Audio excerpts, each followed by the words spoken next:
আপনার শখের মোবাইল দীর্ঘদিন ভালো রাখতে চান? তাহলে আপনাকে নিয়মিত এই ক্ষতিকর জাঙ্ক ফাইল এবং তাছাড়াও অন্যান্য কয়েকটি কাজ আপনাকে নিয়মিত করতে হবে। আর এই কাজগুলো আপনারা কিভাবে নিয়মিত করবেন এবং কি কাজগুলো করতে হবে সম্পূর্ণ প্রসেস এই ভিডিওটি থেকে জানতে পারবেন। আশা করি সম্পূর্ণ ভিডিও জুড়ে থাকবেন। আর মূল ভিডিওতে যাওয়ার আগে ছোট্ট একটা রিকোয়েস্ট করব, শুধু ভিডিওটিতে একটা লাইক দিয়ে ভিডিওটি শেয়ার করে রাখবেন। তাহলে চলুন সম্পূর্ণ ভিডিওটি দেখতে থাকুন কিভাবে আপনারা আপনাদের শখের ফোন দীর্ঘদিন ব্যবহার করতে পারেন। তো সেজন্য আপনার ফোন থেকে সর্বপ্রথম সেটিংসটি ওপেন করে নেবেন। যখন ফোন থেকে সেটিংস ওপেন করে নেবেন এরকম ইন্টারফেসে নিয়ে আসবে। এখন এখান থেকে নিচের দিকে স্ক্রল করে চলে আসবেন। আসলে এখানে আপনারা র্যাম অ্যান্ড স্টোরেজ স্পেস নামের একটা অপশান দেখতে পাবেন। এখন এখান থেকে র্যাম অ্যান্ড স্টোরেজ স্পেস এই অপশানটি ওপেন করবেন। করলে এখান থেকে ম্যানেজ স্টোরেজ অপশান দেখতে পাবেন। আপনি এখন সিম্পল এই ম্যানেজ স্টোরেজ এই অপশানটি ওপেন করবেন। ম্যানেজ স্টোরেজ অপশন ওপেন করলে একটু নিচের দিকে এখান থেকে চলে আসবেন। আসলে এখানে আপনার দেখতে প্লে প্রোটেক্ট, আপনাকে প্রায় সময় এখান থেকে প্লে প্রোটেক্টে ক্লিক করতে হবে। করার পর এখান থেকে প্লে প্রোটেক্টে ক্লিক করলে এখান থেকে স্ক্যান অপশন দেখতে পাবেন। এখান থেকে আপনাকে স্ক্যান করতে হবে। আপনাকে মাঝে মধ্যে এখান থেকে স্ক্যান করে দেখতে হবে আপনার ফোনে কোনো খারাপ অ্যাপ্লিকেশান প্রবেশ করেছে কিনা। প্রবেশ করলে সেটাকে আপনাকে ডিলিট করে ফেলতে হবে, কারণ আপনি দীর্ঘদিন আপনার ফোনটি ব্যবহার করতে চাচ্ছেন।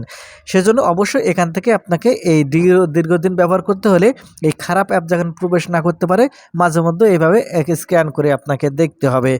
তারপরে এখান থেকে একটু নিচের দিকে একটু উপরের দিকে আসলে এখানে আপনারা দেখতে পাবেন এই জাঙ্ক ফাইল।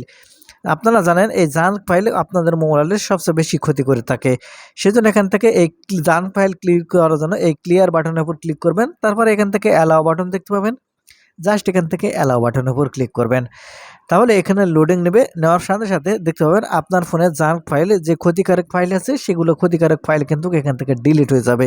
আর এই কাজটি কিন্তু আপনাকে মাঝে মধ্যেই করতে হবে। এই দুটি কাজ আপনার হয়ে গেলে এখন এখান থেকে আপনাকে আরেকটি কাজ করতে হবে। সেজন্য আপনার ফোন থেকে একবার বেরিয়ে চলে আসবেন।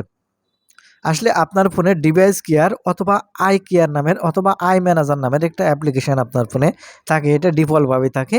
আপনার ফোনে যেটাই থাকবে সেটা এখান থেকে ওপেন করবেন। ওপেন করলে এখানে এরকম ইন্টারফেস দেখতে পাবেন। এখন এখান থেকে উপরে মার্ক করে দেখিয়ে দিচ্ছি, এরকম যে অপশানটি আপনি দেখতে পাবেন। এখন এখান থেকে উপরের এই অপশানটির উপর ক্লিক করবেন। ক্লিক করলে একটা দেখতে পাবেন এখানে স্ক্যানিং হবে, আপনারা এরকমভাবে দেখতে পাবেন। এখান থেকে স্ক্যানিং হচ্ছে, আপনারা ভালো করে লক্ষ্য করলে এখান থেকে দেখতে পাবেন মাঝে মধ্যে এরকমভাবে আপনাকে স্ক্যানিং করতে হবে, তারপর এখান থেকে ডান করে দেবেন। তাহলে আপনার ফোনের কোনো ভাইরাস বা কোনো কিছু ঢুকে থাকলে সেটা কিন্তু হয়ে যাবে। তারপর এখান থেকে যে দেখতে পাচ্ছেন স্ক্যান, আপনারা এখন এখান থেকে ক্লিক করবেন। ক্লিক করলে আপনারা যে সিকিউরিটি স্ক্যানিং হবে, আপনার ফোনের কোনো সিকিউরিটি প্রবলেম থাকলে সেটাও কিন্তু এই স্ক্যানিংয়ের মাধ্যমে সেটা কিন্তু সমাধান করে যাবে। তো আপনাকে দীর্ঘদিন ফোন ব্যবহার করতে, ভালোভাবে ব্যবহার করতে হলে এই কাজগুলো আপনাকে মাঝে মধ্যেই করতে হবে। আশা করি বুঝতে পেরেছেন। তো বন্ধুরা, এই ছিল আজকে ভিডিওটি থেকে কিছু শিখে থাকলে চ্যানেলটিকে সাবস্ক্রাইব করে সাথে থাকবেন এরকম ইম্পর্টেন্ট ভিডিও পাওয়ার জন্য।